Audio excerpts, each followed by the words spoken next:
Olá a todos do programa Contábil RN. Estamos iniciando a 13ª edição, uma edição especial voltada ao planejamento e à transparência na gestão pública. Hoje temos um convidado especial, o senhor José Jailson, professor adjunto da UFRN, assim como analista judiciário do TRE Rio Grande do Norte. Eu gostaria enormemente de agradecer pela participação e representatividade do senhor e também agradecer aos nossos apoiadores institucionais, a ACADESIC, a Academia Norte Rio Grandense de Ciências Contábeis, a APCERN, a Associação dos Peritos Contadores do Rio Grande do Norte, e assim como o Sindiconte RN, Sindicato dos Contabilistas do Rio Grande do Norte. Senhor José Jailson, primeiramente, é um enorme prazer do programa Contábil RN tê-lo neste programa, nessa edição especial. E gostaríamos já de dar andamento aos trabalhos, às informações. Como anda a eficiência no Brasil? Por gentileza. Olá a todos. Na verdade, a satisfação é toda nossa. Nelson, obrigado pelo convite. Falar de eficiência no Brasil, hoje tem sido um desafio para todos nós, né? A gente fala de planejamento, transparência. Hoje, olhar para a eficiência, a gente imagina que eficiência significa o serviço estar à disposição de quem precisa, né, da população. E, bem da verdade, o olhar hoje é muito mais diferenciado. A gente olha muito mais para a ineficiência, a falta de planejamento, a falta de transparência. Hoje no Brasil, na verdade, os desvios que estão por aí, né, hoje a imprensa está toda noticiando isso, é fato, né, para todos nós. Mas na verdade, os 3/4 do que a gente está vendo por aí é falta de ineficiência do Brasil mesmo. O povo está esquecendo que tem que trabalhar, tem que prestar serviço à população. Os gestores que aí estão tem que dar um exemplo necessário. Um exemplo diferenciado, né? Tem um olhar diferenciado para quem está necessitando, né, de tanto serviço. Em todas as esferas de governo? Em todas as esferas de governo. A verdade é essa, a gente está percebendo aí. A prova é que nós somos um país rico, né? Rico em estrutura física, né? Estrutura econômica, e a gente acaba vendo essa desigualdade que é muito forte, né? Eu estava vendo hoje uma matéria demonstrando que a violência é fruto não só da violência, mas muito mais da desigualdade, que tem sido muito, né, muito recorrente no nosso país. Tivemos uma informação crucial, uma edição especial que fizemos por videoconferência diretamente de Brasília com a presidente da Abrascom, Associação Brasileira de Ciências Contábeis, doutora Maria Bulgarim, né? Maria Clara Bulgarim, falando exatamente sobre o ponto transparência, né? Os canais de comunicação, como as instituições públicas têm a transparência ativa e passiva, mas assim, até que ponto, né? Como anda, como opera a nível nacional, né, essa questão da transparência em si, e assim, o senhor como representante do órgão público, né? Como anda o Rio Grande do Norte, as instituições, tendo em vista que eu sou um representante do TRE, né? Como anda a questão de transparência de informações funcionais nessa instituição, por exemplo? Transparência hoje é um tópico muito forte. Muito subjetivo, né? Subjetivo, é um tópico positivado recentemente na lei de responsabilidade fiscal, mas a gente custa a crer como não se percebe na prática, né? Efeito prático, né? O cenário atual. Nós não temos ideia de qual é a dívida ativa da União, a dívida ativa do Estado, por exemplo, né? Do município, que é um ponto forte que a contabilidade ela tem que evidenciar, né? Tem que mostrar.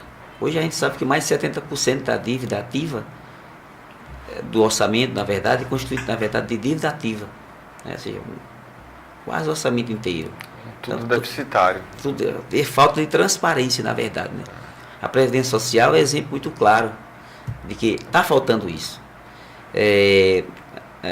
O Judiciário, a instituição lá em Brasília, a FENAJUF, né, a Federação dos Sindicatos da Área Judiciária, que há 10 anos que pede uma auditoria cidadã nas contas do governo e até hoje não foi concedido, não foi feita essa auditoria. A gente quer ver como estão essas contas, né? Averiguar. Tem que mostrar para a população. A gente não sabe qual é o interesse, né? Quem tem interesse em mostrar ou E sempre há dificuldades nesse sentido, né? De transparência em alguns órgãos. Né? É verdade, são 10 anos que a gente está pedindo para que seja feita essa auditoria, e aí sem nenhum custo, a gente quer fazer essa auditoria. E a legislação garante essa exigência, que não se considera como exigência, né? Relatar os dados, as informações, a própria transparência. Né? Perfeitamente, né? Você lembrou muito bem, a Constituição define lá, tem 60 dias para dar essa transparência das contas de todos os órgãos municipais, né, estaduais e federais. É a lei de acesso à informação. Isso é lá, né, a 12572 também, de agora a pouco, mas isso já está na Constituição Federal. Que garantem. Que garante esse acesso à informação, que garante que a informação tem que ir para o cidadão tomar conhecimento. A gente não vê na prática, não tem visto na prática. Então, a informação importantíssima também. São 10 anos pleiteando a própria transparência das informações que habitualmente não estão vindo, né? E aí a gente percebe que a dificuldade é muito grande. Parece que essa assimetria ela é importante para alguém, a gente não sabe para quem. Né? Quem tem interesse, né, em a informação não chegar. Ela tem que chegar para todo mundo. A decisão tem que ser tomada em conjunto. Né? E a gente acha que... Para o contribuinte, para os que exercem para o cargo gestor, público. Perfeitamente, seja na área pública, né, seja na área empresarial. A gente acha que há uma necessidade da contabilidade chegar mais forte, de ser mais utilizada como instrumento realmente de reduzir essa simetria. A informação tem que chegar para todo mundo de maneira íntegra, né? A chamada que a gente chama de verdade real. Todo mundo pode tomar decisão com os mesmos, né? Com os mesmos pesos, as mesmas medidas. Tendo em vista uma quantidade de indicadores, né? Em questões da obrigação de prestar contas, né? Como se trata essa definição e até que ponto realmente se torna uma obrigação? Perfeitamente. A gente trata na contabilidade que a gente chama de accountability, né? É o dever de prestar contas, sobretudo de quem detém, de quem gerencia, de quem está à frente dos recursos públicos, né? Que é um recurso que é de todos, não é verdade? Não é de quem está à frente. Não é o que a gente tem percebido, não. Na verdade, a realidade é outra. A realidade tem sido outra, infelizmente. A gente recebeu hoje a visita do professor Prêmio Nobel na Universidade Federal, tratando exatamente dessa dificuldade do gestor em combaterem as necessidades principais do Estado, sobretudo essa falta de transparência. A violência está muito forte no nosso Estado. A gente tem que trabalhar para melhorar, aplicar os recursos na área certa, né, no momento certo. Não é o que a gente tem visto, ser mais transparente, na verdade. Essa informação interessa a todo mundo, não só a quem precisa para tomar decisão, mas a todos nós. Tendo em vista, né, na questão macroeconômica e também no panorama nacional, né, o que a gente pode falar sobre a questão do controle social? Analisando a transparência, analisando a prestação de contas, né, sobre o controle social nesse aspecto, o que o senhor teria a nos informar nesse sentido? O controle social, na verdade, a gente acha que ele é bem de agora, mas também é de alguns anos atrás, do século passado, né? A gente percebe diversas ações, a gente pode perceber o controle social desde a época dos caras pintados, né? Na época das eleições de 1985, século passado, portanto, né? Com o impeachment do presidente Collor, da presidenta Dilma, bem recente, né? E agora muito fortemente a gente percebe com a Lava Jato. É bem verdade que tem muitos interesses, mas o controle social, sobretudo por meio da imprensa, tem sido muito forte nesse sentido de dar segurança. Nesse aspecto, tem sido muito positivo. Até o meio de comunicação, às vezes, fica comprometido, né? Ainda, felizmente ou infelizmente, né, a gente tem esse viés, ele vem junto, né, na verdade, compromete de certa forma o meio de comunicação, que hoje é realmente a ferramenta mais forte, se a gente for analisar, a imprensa no caso, né? Formador de opinião. Sobretudo formador de opinião. Ela tem sido, de certa forma, criticada em alguns momentos, né, pontualmente. O que a gente vem analisando, fizemos uma edição anterior com o senhor Kleber Nóbrega, né, que ele é da Academia Brasileira de Qualidade, verificando a questão, principalmente no âmbito social, né, os valores sociais, né, os valores sociais vêm mudando, e assim, qual seria o perfil hoje, o perfil social mesmo, do contribuinte, aquele medo, né, de onde está indo esses recursos, e também a contrapartida do Estado, na visão do senhor. O contribuinte, no sentido de cobrar a nota fiscal, por exemplo, ele faz o seu papel de cidadão, né? A gente acha que isso está sendo muito prejudicado. O professor Rui Barbosa, lá no século passado, bem lá, né, para trás mente, dizia que no Brasil é vergonha ser honesto, né? Você não pode ser honesto que você acaba sendo criticado à margem. Para não ir muito longe com isso, domingo, numa partida de futebol, um jogador do São Paulo, só porque praticou uma ação de honestidade, está sendo criticado até hoje. Porque ele foi honesto. Porque ele foi honesto. Está difícil, né? É verdade. A gente está muito forte esse ponto de credibilidade no Brasil. As pessoas acham que virou regra, né? Virou regra. Tem um estudo, né, internacional que diz que há uma necessidade de que exista uma corrupção como tempero, apenas como tempero. O país não sobrevive se não tem esse tempero. Mas a gente virou o principal. O tempero agora é honestidade, e está muito pouco nessa nossa comida, na verdade. Né? Não está tendo equilíbrio. Na maioria, na verdade, é a desonestidade. Isso preocupa bastante. Né? A gente está percebendo que os recursos públicos não estão chegando onde deveriam. Né? O controle desses gastos, né? O controle dos recursos, a projeção, o olhar é muito orçamentário. Isso lá tem que ser muito mais de ordem, né, patrimonial, de projetar recursos, dar a médio e longo prazo e não diretamente ao final. A médio e longo prazo. A gente está com uma dificuldade muito enorme aqui no estado. A gente tem dito por aí, nós estamos vendendo o almoço para comprar o jantar. A verdade é essa, está faltando controle orçamentário. A perspectiva é de curtíssimo prazo no que diz respeito a recursos para a gente cobrir a necessidade, sobretudo no nosso estado, que está a prefeitura. A gente viu agora há pouco, no esquisito de transparência, o governo do estado foi buscar recursos no IPERN, né?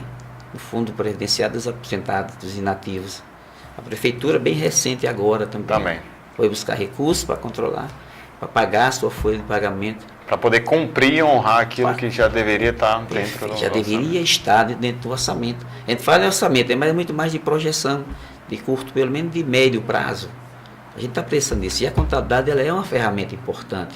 Da própria contabilidade, da auditoria, da perícia. A contabilidade a cada dia a gente vem verificando. Tivemos a edição passada com a professora, né, Tereza, que ela é da UniRN, ela teve um trabalho científico sobre os serviços dentro da contabilidade. Somando todos os serviços, dão 74 especialidades, né? Então tem auditoria, tem perícia. Então, assim, o que mais a máquina pública, os cargos públicos, para todos os níveis de governo, a contabilidade tem o que demonstrar mais e cooperar mais ainda em questões de atividade mesmo, na visão do senhor. A contabilidade é um instrumento muito forte de controle, né? De controle, seja orçamentário, financeiro, social. Ela está toda positivada, organizada, né? A gente está com uma roupagem nova para a contabilidade pública. A ideia é, vamos transformar esse instrumento de controle, né? De gerência, né? De gestão, mais eficiente, já que a gente está falando de eficiência, né? Ela está toda pronta, na verdade. A gente acha que o que pode estar acontecendo é uma seleção adversa, ou seja, você tem um instrumento pronto para ser utilizado e de repente não vale a pena utilizar, porque os interesses podem ser outros. Ele é ótimo, mas não é aplicável, né? Ele pode, exatamente, ele está pronto para ser aplicado. Estamos passando um processo agora de SPED fiscal, né? Todos os níveis de governo, a gente verificando Estado, município, tentando se adequar em alguns, o Estado já operando nesse sentido, a evolução está sendo contínua, né? E surgindo oportunidades de mercado também, né? São muitas especialidades, na verdade, né? A gente tem muito ramificada a nossa classe contábil, né? A ciência contábil, ela tem esse benefício, né? Os profissionais hoje estão muito bem porque o mercado ele existe. Seja em qual área ele escolha, né? Que ele for escolher para trabalhar, para elaborar. Perfeito. Eu vou para um rápido intervalo. Estamos encerrando o primeiro bloco da 13ª edição do programa Contábil RN com o senhor José Jailson, representante, analista judiciário do TRE. Voltamos em instantes. Esse breve intervalo é um oferecimento Fortes Tecnologia em Sistemas. Voltamos em instantes. Quando você deu o seu primeiro passo na carreira de contabilidade, quando você conseguiu seu primeiro emprego, quando você criou sua empresa contábil, quando você fechou com seu primeiro cliente, Contador, em todos os seus primeiros momentos, a gente comemorou. Agora que você nos colocou em primeiro, nós comemoramos de novo. Fortes Tecnologia em Sistemas. Eleito o melhor software contábil do Brasil. Acesse fortestecnologia.com.br. Não era fácil. Era bete pra cá, bete pra lá, não tinha tempo pra nada. Aí, eu decidi que precisava crescer na vida. Resolvi fazer EAD Laureate, que é a educação à distância da maior rede de universidades do mundo. Hoje, a Beth ficou pra trás. Agora, Elizabeth Teixeira. Conquistei um diploma com nome e sobrenome reconhecido pelo mercado. Venha para o EAD Laureate, com cursos a partir de R$ 149. Inscreva-se, ead.br. EAD Laureate. Você faz, sua carreira decola. Nhaque, nhaque, nhaque pra comer e ficar forte. Ha, ha, ha, pra brincar e ser feliz. Toim, toim, toim, pra pular de alegria. Mas se ficou dodói? Zum, zum, zum, a galerinha Top Vida traz saúde para a criançada se alegrar. Zum, zum, zum, a galerinha Top Vida tem carinho para cuidar. A Vida faz bem pra você.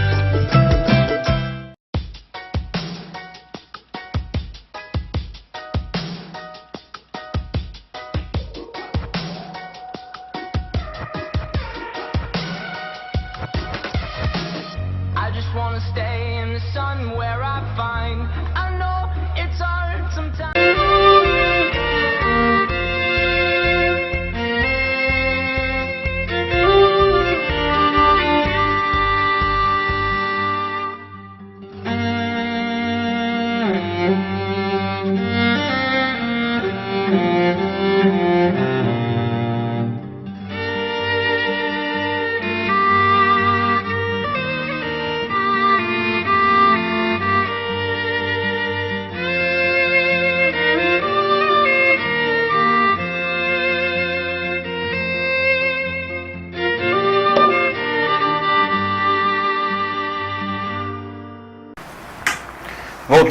Voltamos para o segundo bloco da 13ª edição do programa Contábil RN da TV Potengi.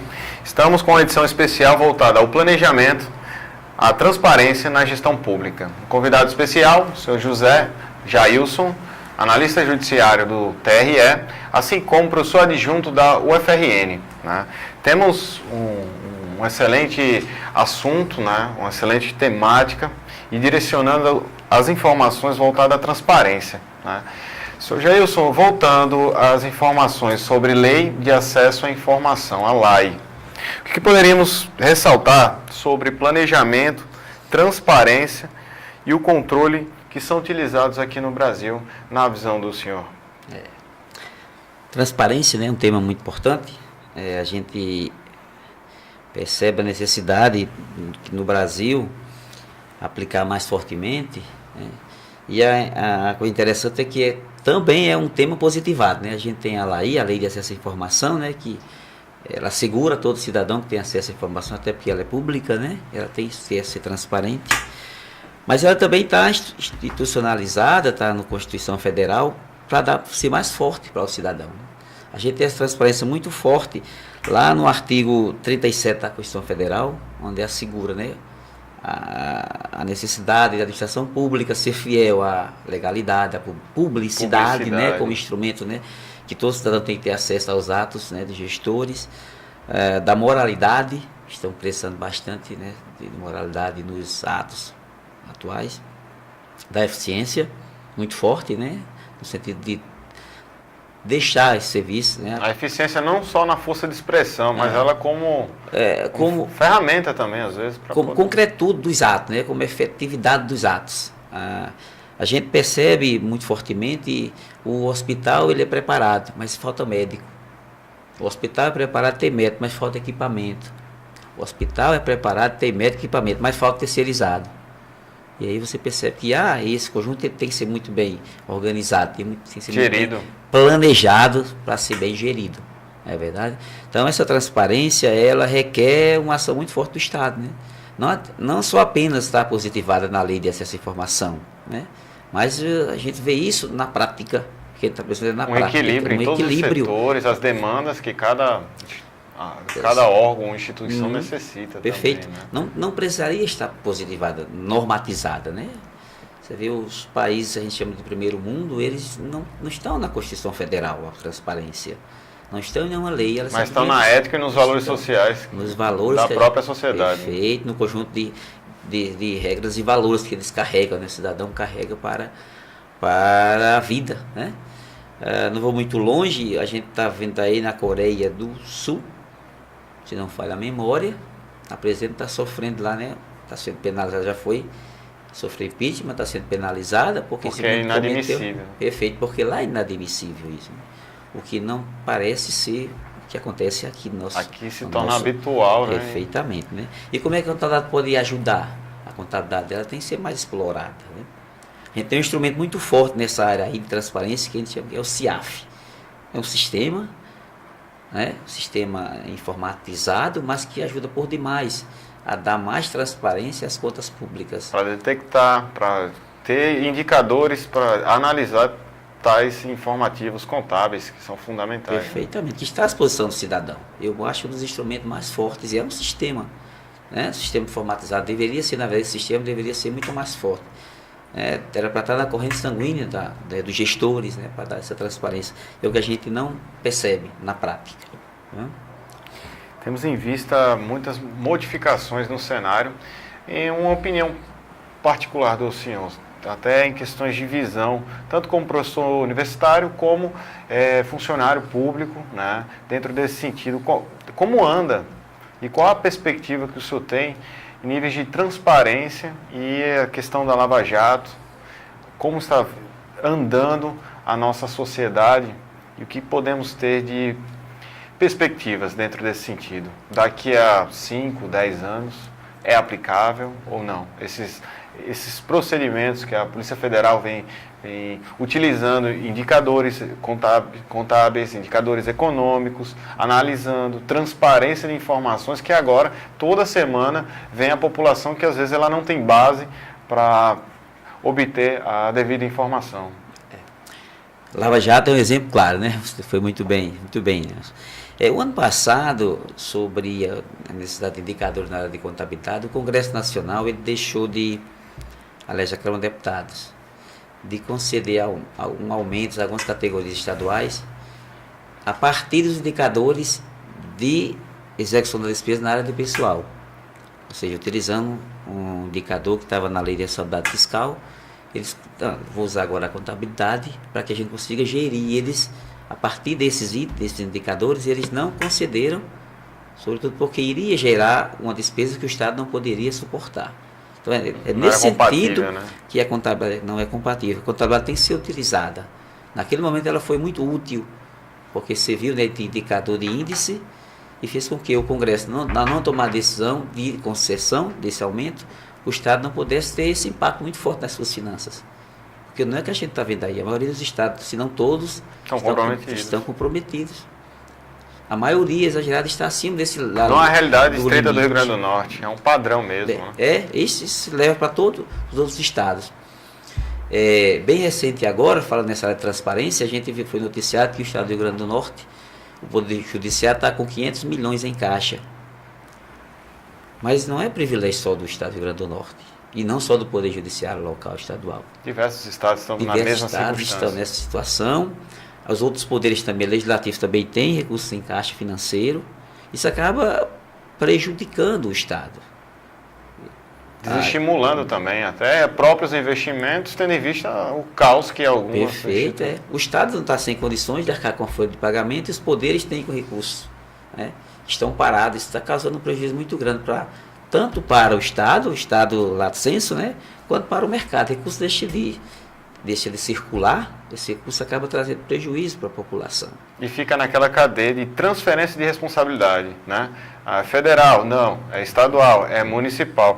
Aproveitando a falta, né, dessa responsabilidade, falta de fiscalização e falta de credibilidade no panorama nacional, né, que se aplica ao estado do Rio Grande do Norte. Na visão contábil, quais são as premissas que a gente poderia ter um novo horizonte na visão do senhor? Fiscalização e credibilidade. Rousseau já define na sua teoria do contrato social, de que a sociedade, para viver, né, em perfeita harmonia, deveria ter um acordo entre as partes, um contrato da sociedade. O que a gente percebe, na verdade, está muito mais próximo da teoria de Hobbes, de que o homem é o lobo do próprio homem. Isso está sendo muito forte. A cada dia mais, a Lava Jato é um exemplo claro disso, né? De que há sempre essa necessidade de vaidade, do poder, né? De trazer para si o poder. Não é nem mais acúmulo de capital, é realmente trazer para cada um poder. Eu não acredito de maneira alguma que a gente não consiga evoluir se a gente não tiver educação, né?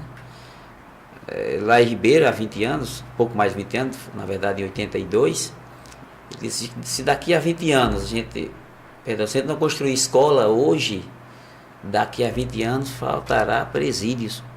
Ele falou isso em 82, 85. Proporcionalmente, né? Exatamente. Se não construir escolas, universidades...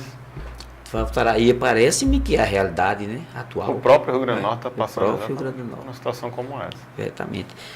Weber define na sua teoria, no que diz respeito à credibilidade, desse poder e dominação muito forte. A gente percebe aqui, mas esse poder de Weber, de dominação, é um poder legítimo, né, legitimado pelo povo. Não é o que se está vendo na prática, né? Sobretudo em alguns países, não só aqui, né? O Brasil é exemplo disso, a Venezuela é exemplo disso.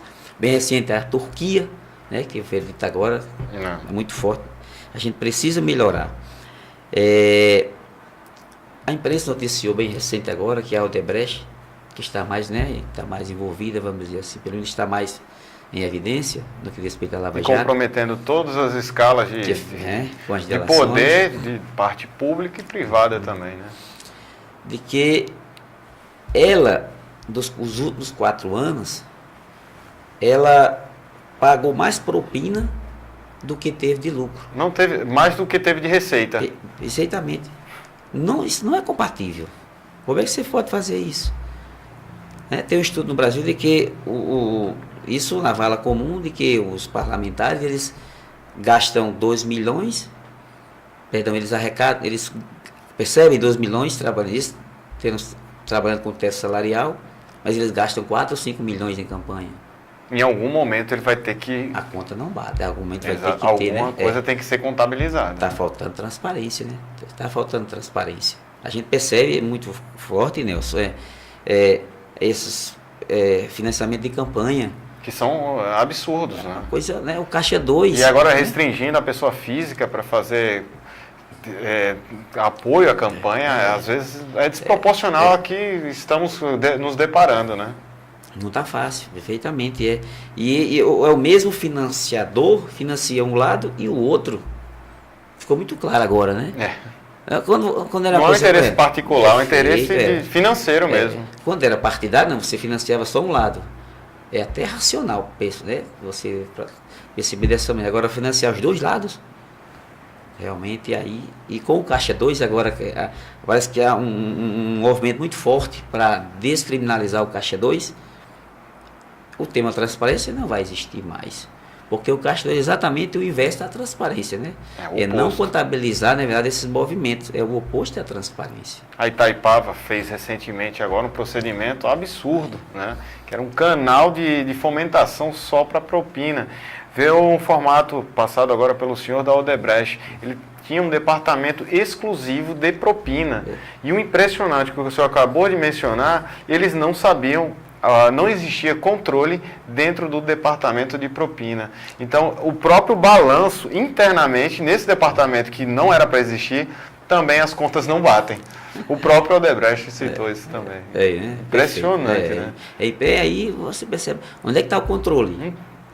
Descontrole. E a regra é não controlar. Aliás, a regra tem sido não controlar.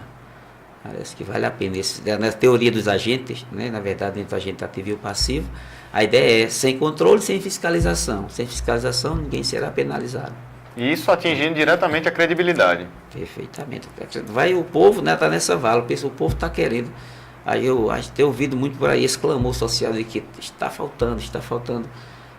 porque o uso do recurso público não tem sido repassado. Ninguém fala. As universidades precisando de tantos recursos, bolsas de estudos, tantas partes de estrutura para se ampliar, para trazer mais benefícios e... Não consegue. Tudo passa pela educação, não é verdade?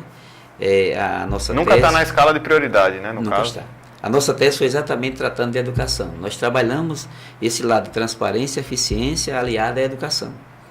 E aí nós fizemos esse estudo e percebemos que realmente onde há mais investimento em educação, com transparência, a produtividade, a eficiência ela é mais forte. Isso está lá na nossa tese, né? E realmente o que a gente está vendo é exatamente o lado contrário. Parece que é um sentimento, um interesse muito forte que isso não exista, né? A gente está vivendo essa era agora. Impressionante. O que estamos sempre analisando, trazendo os convidados em alto nível, assim como o senhor, Jailson, é a qualidade, a representatividade e aquele recado, né? Porque o público que acompanha o Contábil RN são os empresários contábeis, são os alunos, os universitários, as instituições públicas que são convidadas e a todos, o contribuinte, né? Qual o recado que o senhor poderia, para finalizarmos essa 13ª edição, para o público que não conhece a contabilidade? O senhor como professor universitário, né? Professor universitário, como funcionário público, qual o papel da contabilidade para aquele que um dia queira galgar e trabalhar nessa profissão que a cada dia vem se ampliando em níveis de valorização e representatividade, porque cada programa que passa, grandes representantes como o senhor, esse programa vem sendo enaltecido por celebridades no âmbito jurídico, administrativo, contábil, na própria fiscalização em todos os órgãos. Então, qual é o recado que o senhor passa para aquele aluno, para o estudante, para aquele que nunca estudou contabilidade, mas pretende, e para aqueles que já operam na classe contábil? Por gentileza. Na verdade, né, primeiramente agradecer, né, que a classe contábil que tem muito a agradecer, né, obrigado por esse programa, né, que realmente tem um alcance muito forte, a classe precisa disso, né, nossa classe contábil é uma classe muito forte, né, muito unida, mas precisava de ter, né, mais essa aproximação, né, e o que a gente deixa aqui de recado para quem está militando, quem está pretendendo entrar na contabilidade, o país está precisando. É uma ciência, é uma profissão muito forte, né? Mas muito demandada. É muito demandada no sentido de que a gente precisa fortalecer mais essa ferramenta, precisa mostrar mais a necessidade, a importância dessa ferramenta para os gestores. E eu creio que eles estão necessitando por demais dessa ferramenta e que ela que tenha uma utilidade maior do que já se mostra atualmente. Maravilha. Encerramos a 13ª edição do programa Contábil RN. Gostaria de agradecer ao senhor José Jailson, né, professor adjunto da UFRN, analista judiciário do TRE, sempre participando e colaborando junto com os nossos apoiadores institucionais, que é a CADESIC, Academia Norte Rio Grandense de Ciências Contábeis, a APCERN, Associação dos Peritos Contadores do Rio Grande do Norte, assim como o Sindiconte RN, Sindicato dos Contabilistas do Rio Grande do Norte. Gostaria de agradecer ao nosso patrocinador, Fortes Tecnologia em Sistemas. Também um outro apoiador do programa Contábil RN, a Pegasus Desenvolvimento.